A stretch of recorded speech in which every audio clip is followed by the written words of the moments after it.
Gottlieb Count von Haeseler was a leading Old Army figure before World War I, serving as general of the cavalry from the 24th March 1890 until May 17, 1903.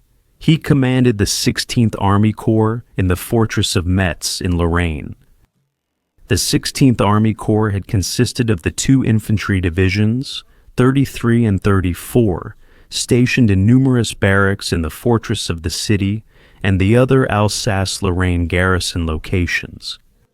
It had 6 fortress machine gun units, 1 Rhenish, 1 Lorraine, and 1 Royal Saxon Foot Artillery Regiment each, 2 pioneer battalions, and an assigned Royal Bavarian Foot Artillery Regiment. Count von Haeseler was not only a personality known beyond the scope of his army corps, but also known for the fact that even Bible verses had been adapted to describe him. Thus, the saying, "Whom God loves, he chastens," had been changed to, "Whom Gottlieb has, he chastens."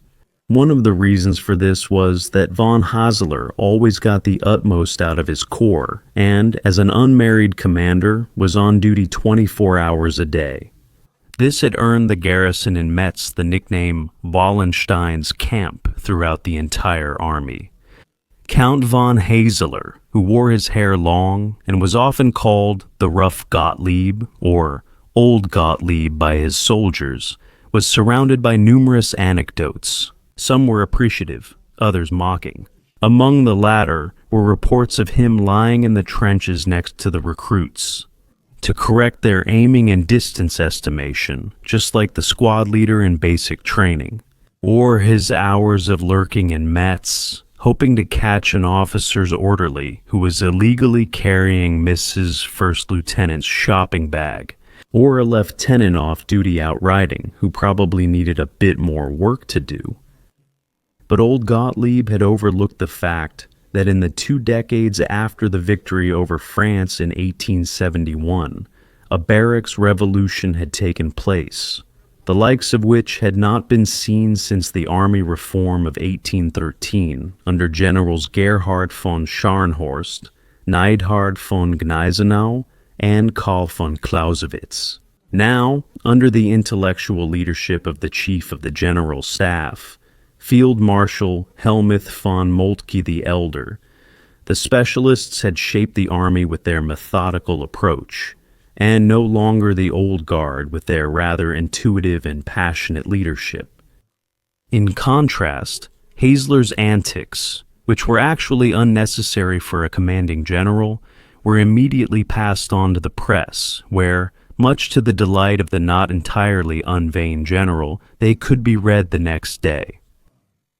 The result was nervous company commanders facing the sub-district corps, disgruntled lieutenants, and even gruffer sergeants. In contrast, the enlisted men, who felt like the ones who benefited from the quarrel, were pleased under the motto, "When two quarrel."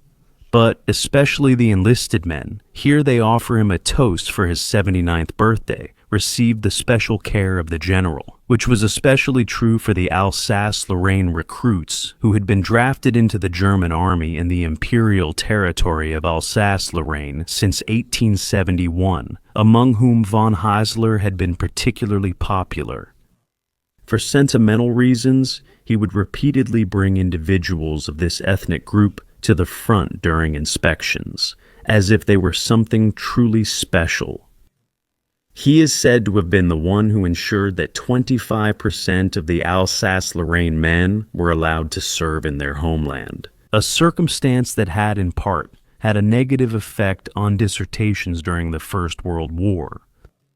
Gottlieb Count von Haeseler was born on the 19th January 1836 in Potsdam, as the son of the Prussian major and district administrator, Alexis Count von Haeseler, and his wife, Albertine von Schönermark. After attending the school founded in 1704, called the Ritter Academy, in Brandenburg and der Havel, which is now an elementary school, and then the Elite Pädagogium in Halle an der Saale, Haeseler joined the Prussian Cadet Corps.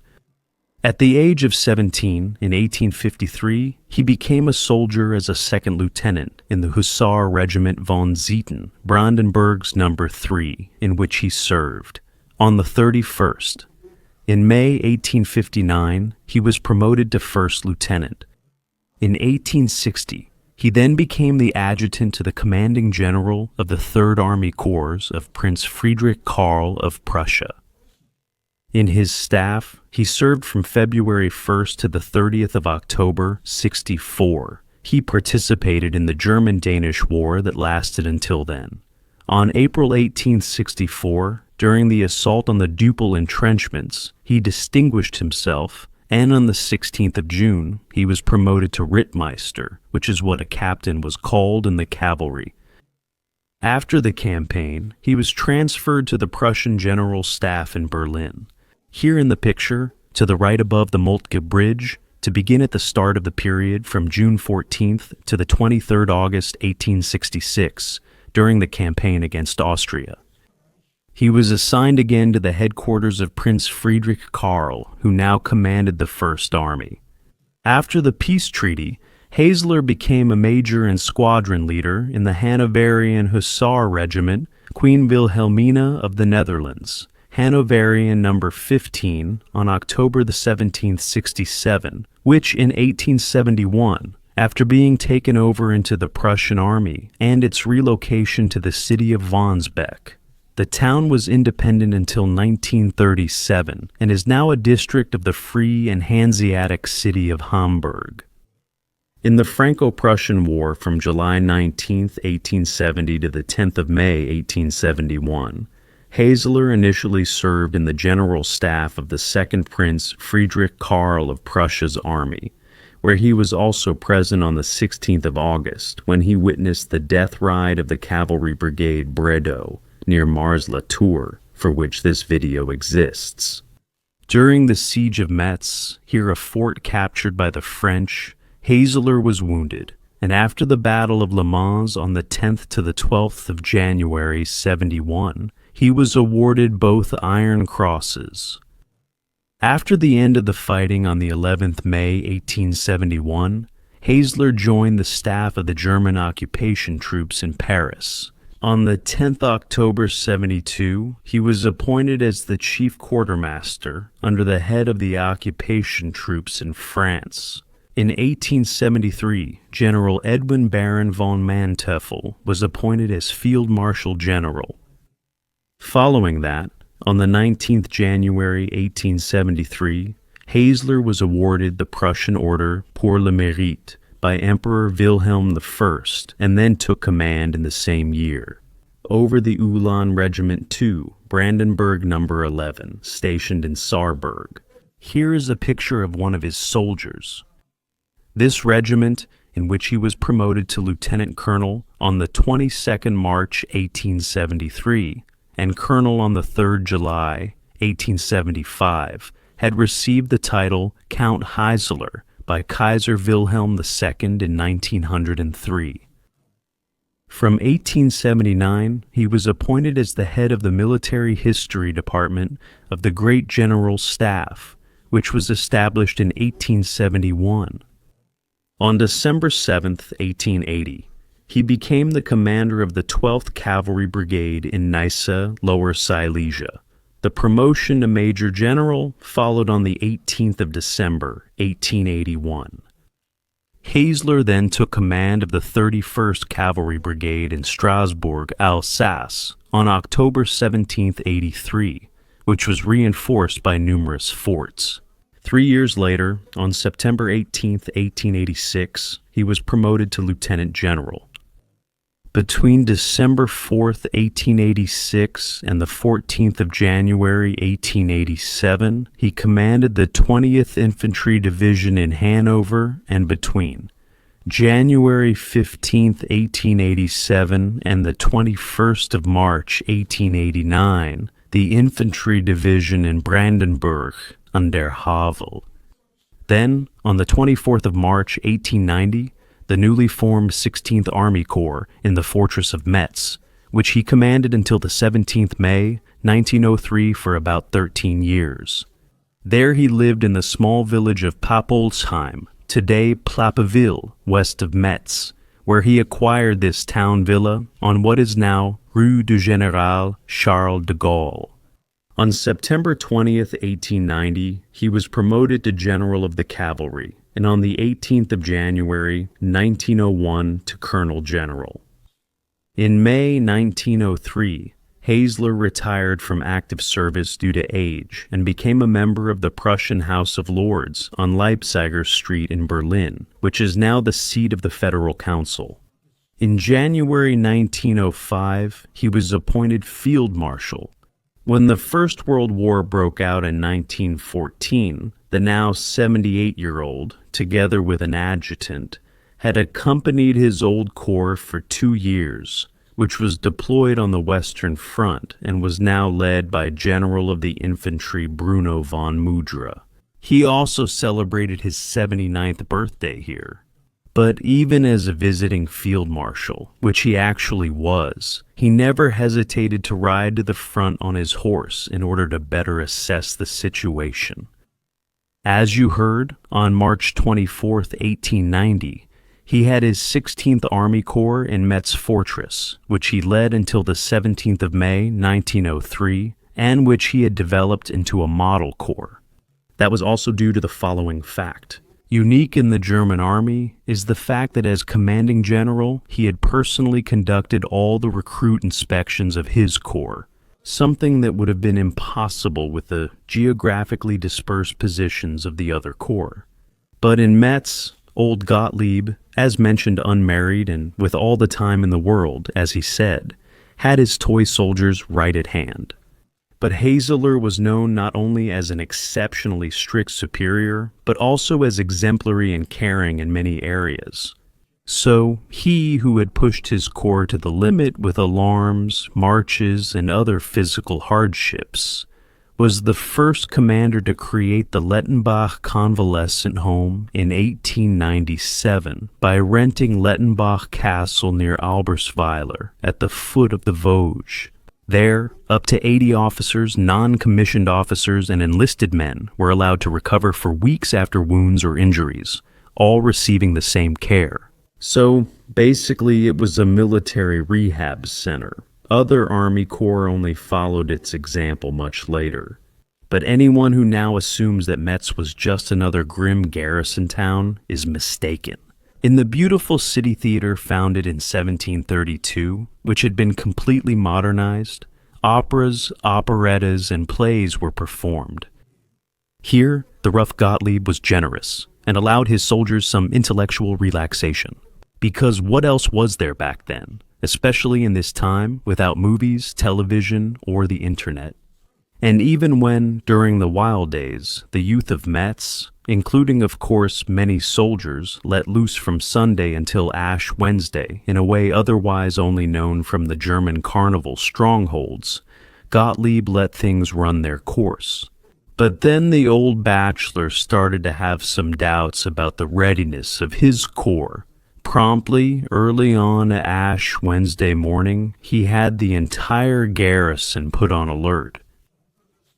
To Gottlieb's satisfaction, here together with General von Zeppelin at the 1912 Imperial Maneuver, the alert had gone more or less poorly, but in reality only because even senior staff officers had shown understanding, and several young officers who had arrived at the assembly point in rather disheveled attire, one even with a fake beard, had been allowed to quietly disappear back to their quarters without much fuss. But this Ash Wednesday alarm had really been too much. After the news had reached Berlin by indirect means, a military request, meaning an order, had come from high up to the commanding General Haeseler to refrain from such mobilization exercises on Ash Wednesday in the future. But now, back to the daily routine of the unmarried general, who, not distracted by wife and child, could now devote himself 24 hours a day to his uniformed children and their instructors in the companies. His often hours-long inspections were legendary and were conducted under the motto he preached, Nothing is more lasting than the impression one gains from interacting with the troops. But while his appearances were often very strict, Gottlieb could also show benevolence. That was often the case when he met recruits who had come to Metz from Rhineland-Westphalia. Among them were many who spoke only poor German, as they had immigrated from Poland as minors. Once, during a maneuver in Metz Frascati, where from 1909 the German airship troops were stationed and a Zeppelin hangar was built, a large medical exercise took place. The new recruits had also been ordered there to get a first impression of such procedures. After the exercise, Gottlieb, who as usual had inspected personally, picked out a young soldier named Franco-Prussian to question him about what he had experienced. "What do you do if you find a wounded enemy on the battlefield?" Franco-Prussian audibly clicked his heels together and reported, "I kill him." After Haeseler had given a hard look at the company commander's frozen expression, he now turned to the next recruit. "What are you doing?" "I'm going to get the staff doctor, Excellency." After this answer had now met with his approval, Gottlieb now turned once again to the first recruit. "So you've heard what your comrade just said. Well, what are you going to do now?" Franco-Prussian thought for a moment with a furrowed brow, but then his face brightened, and he reported happily, "The staff doctor will kill him." At another company inspection, Haeseler had required that a non-commissioned officer's lesson topic should be National History and the Imperial House, and he wanted to attend the lesson himself. At some point, the old sergeant teaching the lesson came to the hour of death of the aged Emperor Wilhelm I in 1888, and his last words were, "I have no time to be tired." He is said to have spoken those words when Chancellor Otto von Bismarck handed him one last important document to sign. Since every German at the time almost knew this sentence by heart, the sergeant continued to question the recruit with optimistic expectation. "So, what were the Emperor's last words?" To which the questioned soldier had proudly replied, "I don't have time, I'm tired." Then the rough Gottlieb here put his hand on the shoulder of his godchild, Gottlieb Jacobi, the young soldier, and said with a smile, "What they said is mostly true, but not completely."